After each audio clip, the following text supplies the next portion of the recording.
예, 경찰도 수사를 하고 있고 검찰도 수사를 하고 있고 그리고 또 고위공직자 범죄수사처도 나서는 상황입니다. 지금 상황을 보면요. 민주당에서는 야당에서는 내란 상설특검법도 통과를 시키고 온갖 탄핵과 지금 특검법이 난무하는 그런 상황이 되다 보니까 교수님 이 수사가 진행이 되면 탄핵과 그다음에 지금 국민의힘에서 이야기하고 있는 질서 있는 퇴진 이것과는 어떻게 연결이 되는 겁니까? 일단은 뭐 질서 있는 퇴진을 얘기한다 하더라도 지금 내란 찌수계로 명시가 되어 있는 상황에서 얼마나 버틸 수 있을까 싶거든요. 아니 내란 찌수계인데 수사를 받아야 할 사람한테 뭐 2달이고 3달이고 계속 그 자리에 있게 할 것이냐 이런 이제 반론이 나오거든요. 그래서 원래 예정에 따르면 오늘 저녁에 이 방송 끝나고 나서 저녁 때쯤에 그 로드맵 있죠. 예. 어디더라? 그 TF팀을 만들었지 않습니까? 그렇습니다. 이양수 의원이 전국 안정화 TF 위원장. 예. 거기서 안을 2개를 냈는데 2가지가 뭐냐면은 그러니까 3월 사퇴 그다음에 5월 대선. 2월 사퇴, 4월 대선. 3월 사퇴, 5월 대선 두 가지 그렇죠. 아닙니까? 예, 2가지 아니죠. 그 2가지 안을 냈습니다. 2가지 안을 냈는데 문제는 뭐냐면은 그거 가지고도 지금 국힘에서는 또 떠들 거란 말이에요. 그랬는데 이미 내란 수괴자라는 얘기가 나왔기 때문에 예. 사실은 이게 뭐냐면 한동훈 대표가 국민들을 설득하려면 일단 자리에서 물러난다는 걸 확실히 해라. 그 불확실성을 확실하게 없어져야 된다. 이런 차원에서 나왔던 거란 말이죠. 라고 했는데 어느 정도 약간의 시간을 버는 거잖아요. 왜냐하면 그 시간을 버는 데는 이제 여러 가지 차원이 있는데 일단은 보수층에서 그 충격을 흡수할 만한 시간을 줘야 되는 거고 예. 당내에서도 그냥 바로 대선에 들어가기보다는 뭔가 좀 정신을 차리고 수습한 다음에 대선에 들어가는 게 낫겠다라고 판단한 거거든요. 이런 것 때문에 이제 그랬던 건데 일단은 내란 수괴자로 일단 명시가 된 이상은 과연 이게 얼마나 설득력을 가질 수 있을까. 예. 그래서 아마 모르겠습니다. 어떻게 나올지 오늘 저녁에 어떻게 할지. 예. 근데 국민들을 설득하기에는 많이 부족하지 않나 이런 생각이 들어요. 다만 이제 안철수 의원 같은 경우에는 자기가 그렇게 얘기했거든요. 대통령이 진퇴를 명확히 한다면 그때는 내가 탄핵에 반대하겠지만은 예. 라고 했을 때 안철수 의원 정도는 설득할 수 있을 것 같아요. 근데 모르죠 지금은. 예. 여하튼 지금 복잡하게 진행됩니다. 민주당은 계속해서 다른 거 들이댈 생각하지 마라. 탄핵이 우선이다. 하야면 더 좋다. 이렇게 이야기를 하고 있는데 지난 7일은 국민의힘이 대부분이 퇴장했습니다. 3명을 제외하고는. 그러면서 탄핵 소추안 표결 불성립이 됐습니다. 정족수가 미달됐기 때문에 14일에도 이제 올라옵니다. 오는 토요일입니다. 일단 표결 여부 이 부분은 어떻게 보시는지 참석해서 반대를 하든 찬성을 하든 참석을 해야 된다는 의견 아니다. 지금 나오는 얘기는 일단은 참석을 해서 표결에는 참석하자. 아하. 하지만 당론은 아직까지도 탄핵 반대다. 예. 이렇게 돼 있거든요. 근데 문제는 뭐냐 그게 얼마나 유지될지 모르겠는데 만약에 그 윤퇴진 거 있지 않습니까? 뭐 예. 2월 퇴진, 4월 대선, 3월 퇴진, 5월 대선. 예. 이 안을 갖다 만약에 발표를 할 경우에 국민들이 이제 어떻게 받아들이냐에 따라 달라 있는 거거든요. 국민들이 그걸 가지고 만족할 것인가, 약간 누그러들 것인가. 일단은 한 가지 분명한 것은 절대 민주당에선 받지 않을 거라는 겁니다. 예. 네, 그렇죠? 민주당 받지 않을 거라는 거고 심지어는 뭐냐 묘퇴진안도 국민의힘에서 통과될지 몰라요. 지금 친윤 사람들이 얼마나 지금 한심하냐, 얼마나 한가한가냐면 뭐라 그러냐면 2026년 임기 개헌 단축으로 가자 이런 얘기를 하거든요. 주월이면 지방선거 때 아닙니까? 그렇죠. 근데 이런 얘기는 그 계엄 전에 했으면 먹혀요. 계엄 전에 했으면 먹힙니다. 박수 받지 오히려. 예. 민주당에서까지 주장했던 거고. 예. 그때 딱 하게 되면 잘 맞거든요. 아하. 연도도 잘 맞고. 그랬는데 이제 와가지고 이렇게 딱 얘기를 하면 그럼 몇 년을 기다리는 얘기. 2년을 더 기다리라는 얘기잖아요. 이거 국민들이 받아들이겠습니까? 더 열만 받는 얘기라는 거죠. 그다음에 이제 또 한편으로 뭐냐면 추경호 대표가 물러나면서 뭐라고 얘기를 했습니까? 이제 난 물러나고 그다음 재추대했지만 나는 못하겠다라고 물러나면서 뭐냐면 이제 대표 중심으로 뭉쳐라라고 했거든. 예. 근데 지금 나오는 얘기 들어보세요. 지금 친윤에서 누굴 또 내세웠습니까? 권성동을 내세웠단 말이죠. 근데 권성동은 뭘로 알려졌어요? 우리한테 이른바 따봉. 윤핵관. 예. 윤핵관으로 알려져 있는데. 따봉. 그렇죠. 네. 대통령이 지금 탄핵되는데 그 대통령의 핵심 관계자였던 사람을 구원 수순에 내세운다는 게 말이 되느냐, 국민들이 납득하겠느냐라는 거예요. 그런데 이게 이제 뭘 보여주냐면 친윤에서는 역시 자기들의 헤게모니들을 놓지 않으려고 자꾸 이렇게 끝까지 발악을 하는 거거든요. 예. 예. 그래서 결국 심지어는 뭐까지 나오냐면 이참에 아예 그 최고위원회를 붕괴시켜버리자. 내쳐가지고 그러니까 한동훈 대표를 내쳐버리자. 그다음에 우리가 수습하자라는 안까지 나오는 상황에 과연 2월 퇴진 4월 대선, 뭐 3월 퇴진 5월 대선 이 안을 과연 받을 수 있을까? 친윤이 예. 이런 생각이 좀 들어요. 그것도 불분명한 겁니다. 아니 그런 주장을 하는 친윤은 지금껏 윤석열 대통령 국정 운영에 어떤 역할을 했던 겁니까? 그러니까요. 여태까지 이렇게 만들어 놓은 게 그들이란 말이죠. 그런데 그 사람들은 이제 다른 논법이 있는 거예요. 여기까지 온 게 바로 예컨대 그 뭐죠? 무슨 발언? 그 앙뚜아네트 발언부터 시작돼 가지고 한동훈의 난의 결과로 여기까지 왔다라고 이제 저 사람들은 또 얘기할 거라는 거죠. 그다음에 배신자다.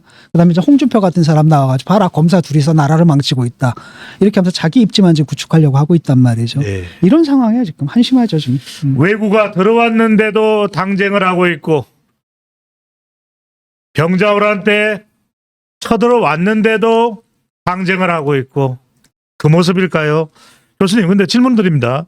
일각에서는 4월 대선과 5월 대선이면 거의 이재명 대통령 만들어주는 거 아니냐 이런 또 그렇죠. 그 부분이에요. 그러니까 예. 그때까지 선거법 재판 안 끝날 거거든요. 3심까지 분명히 안 끝납니다. 아하. 그리고 민주당은 끝까지 가겠죠.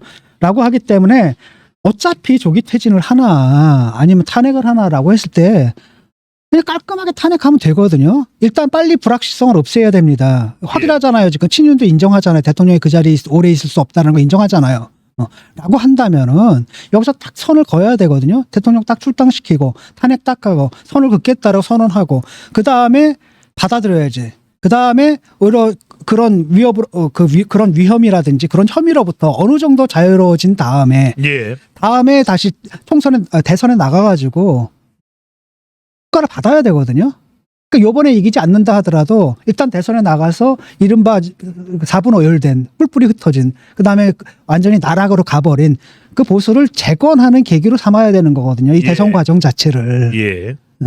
예, 여기서 이기려고 하면 안 됩니다. 아하. 왜냐하면 요번에 이거 없었어도 이기기 힘들어요. 이런 일이 없었어도.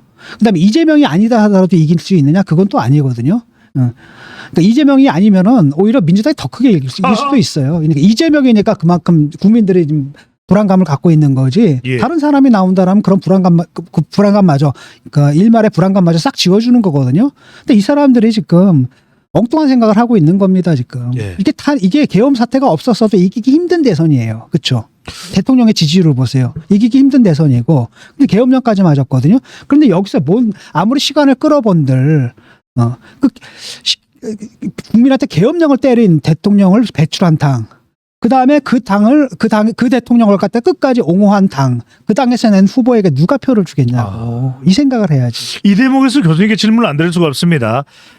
체포조가 꾸려져서 체포될 뻔했던 한동훈 대표, 그래서 대통령의 외교권을 포함한 직무정지를 주장했던 한동훈 대표가 그렇다면 탄핵이 아니라 질서 있는 퇴진을 내건 이유는 뭘까요, 교수님?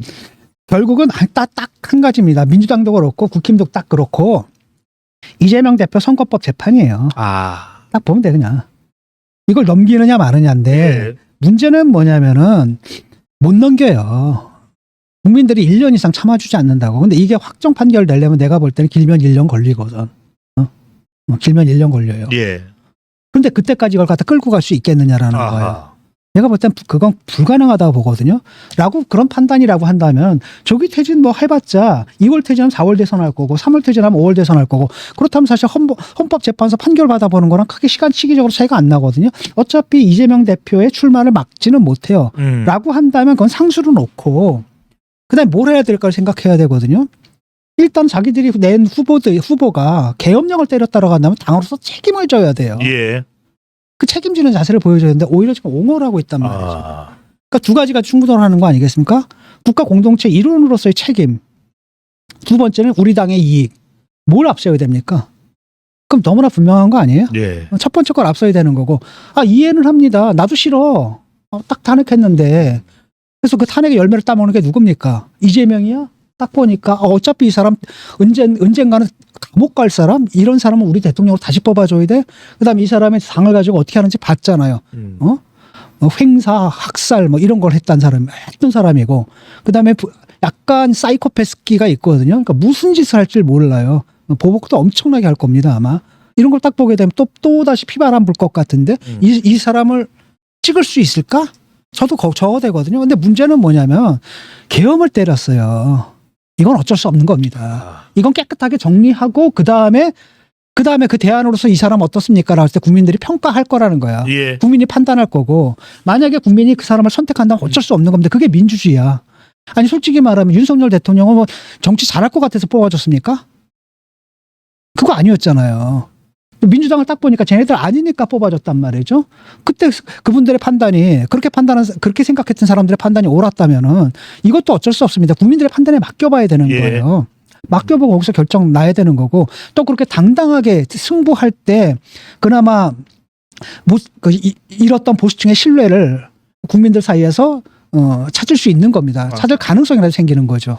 교수님, 그렇다면 지금은 질서 있는 퇴진, 또 한덕수 국무총리와 일정을 잡아서 수습책을 강구하고 있는 한동훈 대표지만 결과적으로는 결국은 탄핵 소추를 받아들일 수밖에 없을까요?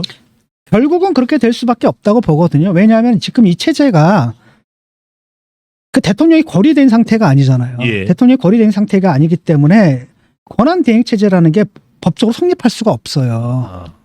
뭘 한다 하더라도 대통령의 사인 지금 필요하거든요. 인사를 한다 하더라도 대통령의 사인이 예. 필요하고, 뭐 한다 하더라도 법령 같은 거 만들어지면 거기다 사인하는 것도 대통령이 해야 되는데, 대통령이 사인할 때마다 사람들은 뭐라고 얘기할 겁니까? 안 물러났네 이런 거예요. 그렇다고 사인을 대신할 수 있는 건 아닙니다, 이게. 사인을 대신하게 되면 그게 위헌이거든요. 위헌 사태가 벌어지는 겁니다. 그러니까 이것 자체가 사실 굉장히 불안정한 체제고, 그러니까 딱 가능한 건 뭐냐면 책임 총리제 비슷한 거, 이런 것들은 어쩌면 피해갈 수도 있을지 모르나, 위헌 논란을. 예. 그런 그 법적인 일각의 시각은 있지만은 일단은 이 체제는 오래 갈 수가 없다라는 겁니다. 갈 수가 없고요. 어떻게 그러니까 왜냐하면 이렇게 되니까 네. 바로 한동훈 네가 소통령 해먹으려냐 이런 비난만 받는 거잖아요. 알겠습니다. 자, 일단은 이 원내대표도 좀 보겠습니다. 그러면은 권성동은 중진이 추대를 했습니다, 교수님. 그러면 말씀하신 대로 지금 권성동 의원으로는 도무지 이 상황 자체가 수습이 안 될 텐데, 원내대표를 공백으로는 또 둘 수 없는 상황이고, 지금 한동훈 대표가 원외이기 때문에 원내대표는 누가 좀 가장 역할을 할 수 있는 인물일까요, 교수님? 그러니까 국민들의 눈에서 볼 때 그래도 그 계엄을 해제하는데 참여했던 18명 중에 하나는 나와야 되지 않느냐. 근데 너무 선수가 약하니까 그런 예. 측면은 있겠지만은, 그럼에도 불구하고 지금 선수가 중요합니까? 선수가 중요한 거예요. 추경호가 선수가 부족해가지고 지금 그 짓을 했습니까? 이런 문제잖아요, 지금. 예. 그래서 이거는 좀 아니다 싶어요. 이건 좀 아니다 싶고, 좀 하다못해 18명은 아니다 하더라도 그 중에서 좀 친윤 색채가 약한 사람이라든지 예. 중도적인 색채가 있는, 누가 있는지 모르겠지만 그런 사람이 했으면 좋겠는데, 지금 또 이것도 아마 권성동으로 갈 겁니다. 왜냐? 원내대표는 누가 뽑아요? 의원들이. 의원들이 뽑는 거거든요. 그럼 뻔하다라는 거죠. 그러면 사실은 국힘은 사실 방탄으로 가는 거고, 결국은 어떻게 가는 거냐면은 이것도 안 받을 수도 있어요. 퇴진론도 안 받고 끝까지, 진짜 이 사람들 말하는 걸 들어보니까 끝까지 이재명이처럼 뻔뻔하게 버티자 라고 해서 대통령이 구속 되잖아요. 구속된다 하더라도 그 거리가 아니거든. 예. 왜냐하면 재판이 끝나기 전까지는 거리가 아니에요. 옥중 신분을 유지합니다. 옥중 신분을 유지하게 예. 되는 거예요. 그러니까 대통령 그쪽에 집어넣고, 그러면 이제 뭐가 되는 거냐면 아마도 사고라고 해서 직무대행 체제는 아마 가능할 것 같아요. 예. 직무대행 체제, 사고니까 이렇게 놓고서 계속 끄는 거죠. 끌고 그 이재명 재판 끝날 때까지 기다렸다가 나중에 어떻게 해보겠다, 이런 생각인데, 과연 국민들이 그걸 용납할까? 저는 아니라고 봐요. 그거 힘들다. 예. 그리고 그래서도 안 된다라는 거죠. 그러니까 첫 번째는 뭐냐면은 우리가 당리 당략을 떠나서 보수 진보를 떠나서 여당 야당을 떠나가지고 기본적으로 합의해야 할 공동의 규칙이라는 거 있거든요. 그 공동의 규칙에 입각해서 상식적인 판단을 내려야 돼요.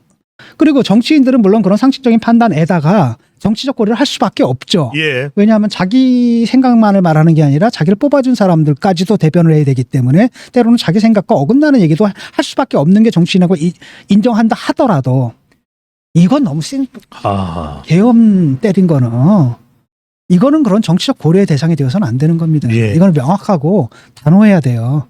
공동체, 국가 공동체를 지키는 문제거든요. 이 문제는 단호해야 되는 겁니다. 네. 국민들이 그걸 알아요. 그렇기 때문에 이 사람들에게 그렇게 되게끔 내버려 두질 않을 겁니다. 그러면 장기적으로 혼란에 빠져요. 지금 문제가 뭐냐면은 경제에서 가장 문제가 뭔지 아세요? 불확실성이거든. 이게 불확실성이 장기화되면 안 되는 겁니다. 로드맵이 나오면은 딱 언제까지 뭐 하겠다 로드맵이 나오게 되면 예. 경제가 안정화되는데 지금 경제 상황이 그렇게도 안 좋은데 이런 상황을 갖다 1년, 2년을 끌고 간다? 저는 이래서는 안 된다고 봐요. 네.